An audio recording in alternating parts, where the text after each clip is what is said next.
एक नई वीडियो के साथ आज मैं फिर हाजिर हूं। आपका होस्ट होता श्रीकांत जोशी आपका स्वागत करता हूं मैं आर्म शॉर्ट्स में, जिसमें हम लेके आते हैं दिन भर की स्पेस और डिफेंस न्यूज की टॉप 3 खबरें। तो चलिए जान लेते हैं। अपनी सबसे पहली खबर की बात करेंगे तो वो P-8I जो कि मैरीटाइम पेट्रोलिंग और सर्वेलांस एयरक्राफ्ट है, जिसको सबमरीन हंटर भी कहा जाता है और इंडियन नेवी इसका 12 की संख्या में ऑलरेडी इस्तेमाल कर रही है।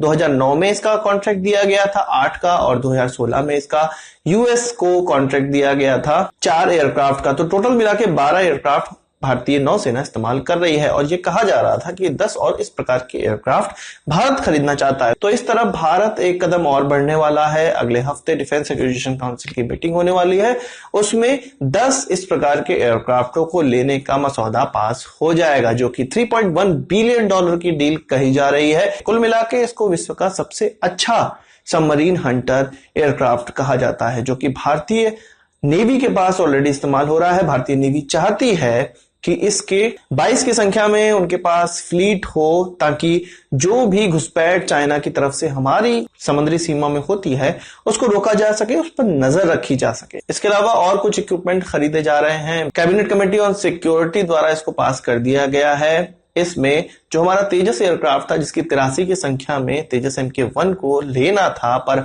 प्राइसिंग पर बात अटकी हुई थी। HAL इसकी प्राइस इतना लगा रहा था जितना कि Su-30 MKI की होती है।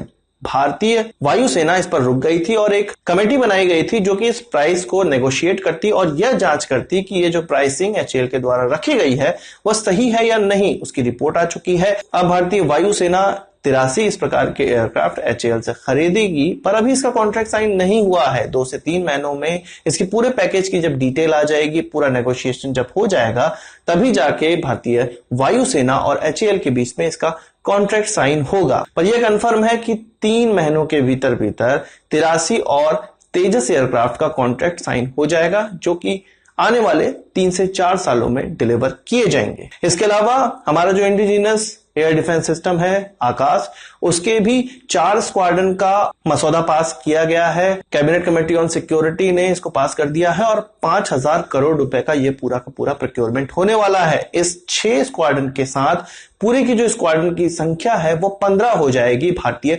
वायुसेना में। बालाकोट इवेंट के बाद भारत ने यह देखा कि हमारा आकाश मिसाइल बहुत अच्छी तरह से सीमा पर काम कर रहा है, एयर डिफेंस के मामले में यह बहुत अच्छे से काम कर रहा है। इसलिए भारत सरकार ने इसकी जरूरत और ज्यादा समझते हुए इसको जल्द से जल्द पास किया है, क्योंकि यह जो मामला है वो 2016 से ही लटका हुआ है। इसकी एडिशनल स्क्वाड्रन का जो मसौदा है वो बहुत पहले से 2-3 सालों से ही अटका हुआ है, पर अब उसको जल्दी से जल्दी आगे बढ़ाया जा रहा है। इससे पहले इंडियन एयरफोर्स की बहुत से एक्सरसाइज में आकाश ने इजरायली सिस्टम के साथ काम किया है और वह उनसे बेहतर ही निकलकर सामने आया है। इसलिए भारत सरकार और वायुसेना का इस पर जो ट्रस्ट है वो और भी बढ़ता चला जा रहा है। बात करते हैं अपने प्रधानमंत्री की रशिया यात्रा से। तो भारत के प्रधानमंत्री ने अभी रशिया में एक नई चीज सामने रखी है, जिसको एक्ट फार ईस्ट पॉलिसी कहा जा रहा है। भारत ने डिसाइड किया है कि वो रशिया के फार ईस्ट क्षेत्र में डेवलपमेंट के लिए $1 बिलियन का लाइन ऑफ क्रेडिट देगा, लोन देगा। यानी कि आप यूं समझ सकते हैं कि भारत रशिया को लोन दे रहा है $1 बिलियन का, और इसकी घोषणा आज हमारे प्रधानमंत्री के द्वारा की गई। अगली खबर हमारी पाकिस्तान की तरफ से आ रही है। आपको पता है कि हमारा पड़ोसी देश FATF की ब्लैक लिस्टिंग होने से बचने के लिए बहुत प्रयास कर रहा है और उसका प्रयास हमें अंतिम दौर में ही देखने को मिल रहा है, जो कि एक झूठा प्रयास है। और 8 से लेकर 9 सितंबर के बीच में बैंकॉक में एक मीटिंग होने वाली है, जिसमें कि उन्होंने क्या क्या प्रयास किए हैं इसको उनको सबमिट करना पड़ेगा और इसी के बेसिस पे अक्टूबर की जो फाइनल रिपोर्ट आनी है, फाइनल ब्लैक लिस्टिंग की जो कवायद करनी है, उस पर निर्णय लिया जाएगा। तो आज की इस वीडियो के लिए बस इतना ही। आशा करता हूं कि वीडियो पसंद आया होगा। आप उसको एक बड़ा थम्स अप जरूर देंगे। इस वीडियो से मुझे कोई सवाल सुझाव हो कमेंट बॉक्स में जरूर लाइएगा। नमस्कार, थैंक यू, जय हिंद।